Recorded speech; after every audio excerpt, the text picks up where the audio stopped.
이재명 전 시장한테는 신속하게 압수수색을 하던 검찰이 이제서 우석대 문재인 후보 행사에 전북지역 지지 모임에 학생들을 교수들이 동원했는데 거기에 향응이 제공되었다는 의혹에 대해서 해당 교수 연구실 등을 압수수색을 했습니다. 자, 전주지검이요 29일 오전, 어제 오전에 교수 연구실과 학과 사무실, 태권도 특성화 사업단 사무실, 그리고 자택 등을 압수수색을 했다고 합니다.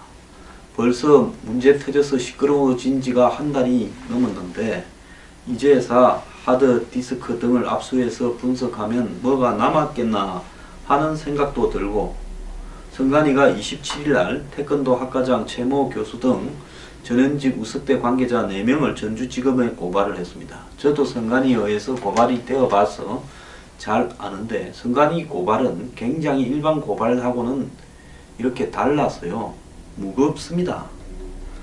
자, 그런데 이 지금 피고발인 4명이 학생 1인당 36,000원짜리 상당한 음식을 172명에게 제공을 하고 7,000원짜리 영화를 관람하기 위해서 505만 7천원을 기부했다는데, 제가 계산해 보니까 1,000만원이 넘던데 왜 505만원인가에 대해서 이거 좀 이 선관위도 내역을 좀 밝혀야 되지 않겠나 생각을 합니다.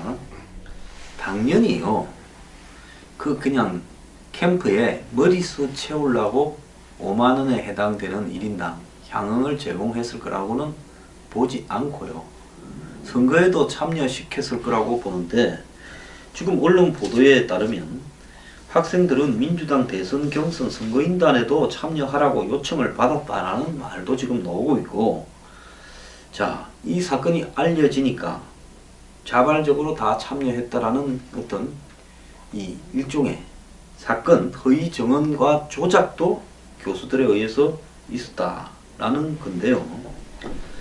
자, 문재인 후보 주변에 폴리패스들, 물론 딴 사람들도 다 폴리패스들이 있습니다. 대거 몰려들고 있는데 1,000명이 넘는 폴리패스들이 문 후보 주변에 있어가지고 거기에 건대서 그 중에서 내가 좀 더 부각되려고 하니까 연구는 뒷전이고 아예 정치가 직업이 된 이런 인간들이, 그래서 이제 교수하다가 지쳤는지 안 그러면 교수가 재미가 없어졌는지, 남들은 교수가 못 돼서 안달인데 안 그러면 교수 된다고 돈을 많이 써서 본전을 뽑으려고 그러는지 정치해보고 또 관직 하나 차지하겠다고 이 지랄들을 하고 자빠졌습니다.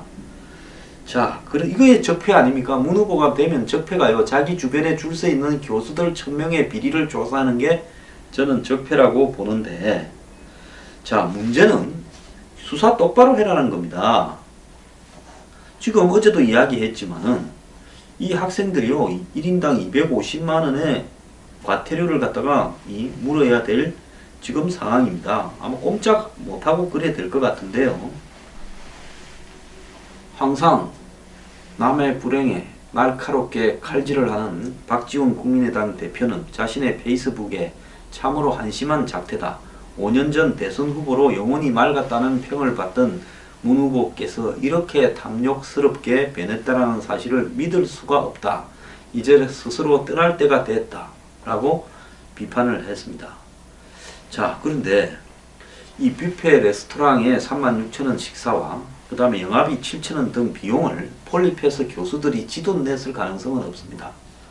교수하시는 분들께 대단히 외람된 말씀이지만은 제가 아는 지식에 하는 대한민국에서 지갑을 빨리 움직이지 않는 집단 중에 기자도 있고 교수도 있습니다.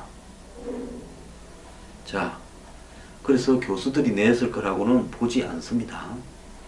그래서 5억씩을 매년 태권도 특성화 대학에 이렇게 선정이 되어서 정부로부터 지원을 받는데 이 돈에서 일부를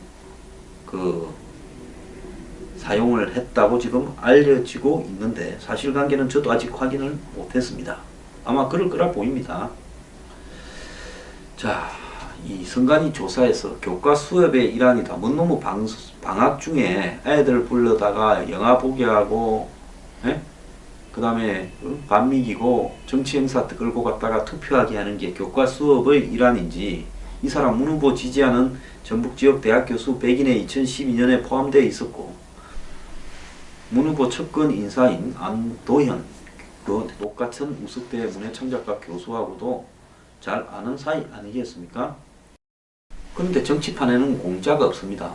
야, 너네들 학생 주제에 10시간을 일해야 벌 수 있는 향응을 제공받았다면 알바 10시간 너네들 밥만 먹고 영화만 보고 가서는 안 되지. 행사 잠깐 참가하고는 표도 찍어라. 이래서 이 최근에 민주당 경선에 ARS 전화투표 선거인단 신청을 강요받았다라는 의혹도 제기되고 지금 있습니다. 이미 작년 4월 총선 때도 이 MT 갔다 오다가 한 교수가 집단으로 끌고 가서 업 사무소에 사전 투표장에서 투표한 전례도 있습니다. 그런데 한국의 유력 언론들이 이 뉴스 브리핑에 황장수보다 이런 중대한 사안을 공당의 경선이나 또 공당의 경선을 동원하기 위한 집회였죠.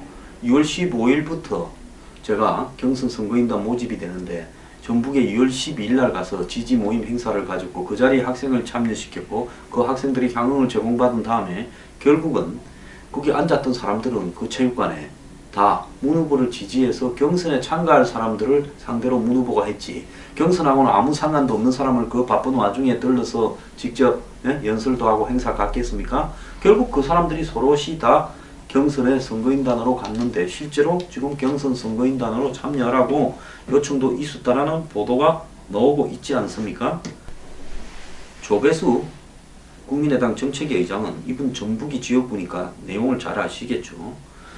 불법 기부행위 공직선거법 위반에 대해서는 물론 사업비 횡령 등에 대해서도 검찰 수사가 필요하고 대선이 끝난 뒤에 결과가 나와서는 안 되고 최대한 신속히 해라. 변호사 출신이니까 굉장히 이런 사건을 잘 알 겁니다.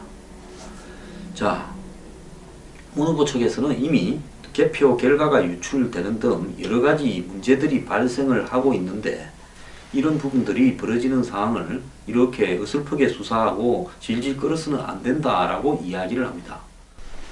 조배숙 의장은 액수를 정확하게 지적을 했네요. 비용이 대략 800이 넘는다. 자, 그리고 학과 단톡방을 통해서 민주당 그 선거인단 가입 현황을 조사하고 ARS 경선 참여 인정번호를 일괄 수집을 했다. 또 교수들이 학생 1인당 인정번호 50건을 수집하도록 강요했다고 한다. 이것이 문재인 대선론의 실상이다라고 공격을 했습니다. 이뿐만 아닙니다. 지금 타 후보 쪽에 서 있는 의원들이나 사람들에게 아주 그냥 폭탄을 날리고 있습니다. 문자 폭탄을요.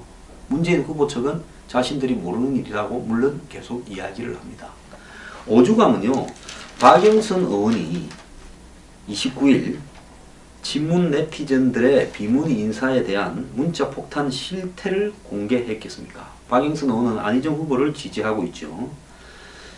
자, 안 후보는 전날 페이스북에 문 후보를 겨냥해서 어느 한쪽은 옳고 한쪽은 사악하다는 흑백 논리와 이분법적 진리관이 적폐청산 1호라고 이야기했습니다.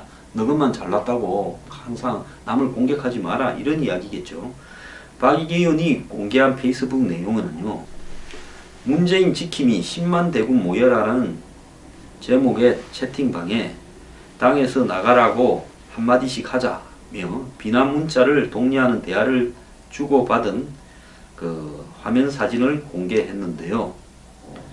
자, 거기 보면 박영선과 이재명 후보한테 합류한 이정걸 의원의 전화번호가 나와 있고 박영선에 대해서는 당에서 기어나가라고 문자 좀 하세요. 이정걸에 대해서는 이재명을 지지했다. 국회의원이라는 인간이 정권 바꿀 생각은 아예 없다. 이런 내용이 있고요. 또 다른 대화창에는 지난 1월 달에 당의 연구원이 개헌 그 보고서를 만들었는데 그 개헌을 비판하는 보고서를 갖다가 편파성이 있다 해서 당의 개헌을 찬성하는 의원들이 비판을 좀 했죠. 거기에 앞장섰던 김부겸 의원에 대해서 시끄럽게 떠들지 말고 조용히 하라고 할까요? 라고 하면서 김 의원 전화번호가 적혀 있었고 박 의원은 박영선 의원은 문 후보를 티끌만큼이라도 비판하면 적이 된다. 문자 폭탄은 폭력이고 사회의 영혼을 혼탁하게 하는 일이라면서 조직적 악성 댓글과 문자 폭탄이 적폐청산 이유다 이렇게 말했는데, 문 후보는 팬클럽에 속하지 않은 지지자들에게 이래라 저래라 말할 형편이 안 된다 라고 이야기를 했습니다. 자, 이뿐만 아닙니다. 채널A가요 확보한 변리사의 관계자 A씨의 단체 카카오톡방에는 문재인 후보 측이 직능단체 협회 모임에서 선거인단 참여를 독려한 듯한 정황이 나와서 또 시끄럽답니다. 대화록은 변리사의 관계자들이 문재인 후보 캠프 관계자들을 15일과 17일 만난 내용을 변리사의 인사들이 모인 카톡 대화방에 올린 겁니다. 자, 15일 대화에서 A씨는 민주당 직능총괄본부장 전현희 의원을 만나 변리사의 현안 해결을 요청했다. 민원을 한 거죠. 민주당 직능위원장을 만나서 변리사회가 직능단체니까 자기 이 단체에 민원을 갖다가 부탁을 했습니다. 자, 그러니까 민주당 경선 선거인단에 적극 참여해주고 명부를 제출해달라고 요청이 왔다. 공짜가 어디 있냐? 너네가 우리를 도와줘야 우리도 니를 도와주겠다. 전현희 씨가 문재인 후보 캠프에서 일을 하나 보네요. 그래서 회원 외에도 직원, 가족, 친지도 좋다 이렇게 써 있었다는 겁니다. 톡방에. 이에 한 사람은 선거인단 기재 방식에 대해 어떤 변리사라고 쓰는 게 좋겠다. 변리사에서 애써 진행한 것으로 전하면 될 거다. 자, 쓰는데 다 뒤에다가 변리사를 갖다가 넣으면 우리도 그걸 좀 해주고 생색 내줄 수 있지 않겠냐 이런 이야기겠죠. 또 대화 도중에 이왕의 명부를 제출하려면 최소한 500명 이상이 돼야 될 건데 어떡하냐라고 하자 거절하는 것도 방법이라는 이런 말도 나왔고요. 또 17일에는 35개 직능단체 대표 모임 후에 B씨가 오늘 회의는 문캠프에서 진행하는 모임이었다.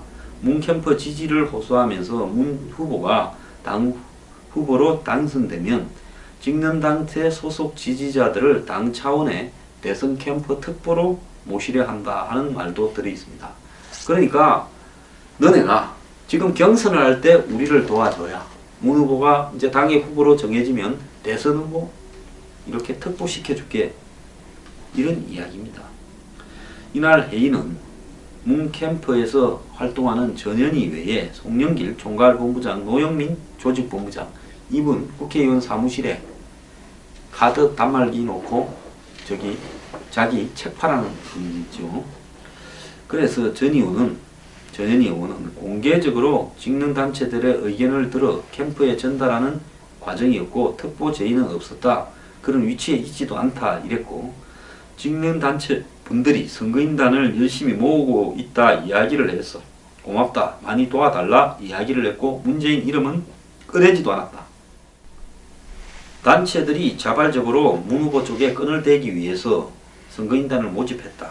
그리고 송영길 본부장도 축사만 했을 뿐이다. 직능단체 모임에 줄 세우려고 한 건 아니다 라고 이야기를 하고 있습니다. 자, 안희땡 굴뚝에 연기가 이렇게 많이 나고 있습니다. 제가 안희정 후보와 이재명 후보에게 조언을 해드린다면 자, 이렇게까지 해서 선거인단을 모아가지고 표를 만드는 것 같은데 그놈의 선거 뭐 하려고 뭔 미련을 가지고 끝까지 뛰십니까? 이재명 후보와 안희정 후보도 이렇게 모집해서 진짜 이겨볼 거라고 생각을 하십니까? 이 선거는 시작하자마자 끝이 정해져 있던 선거 아닌가 이렇게 생각을 합니다.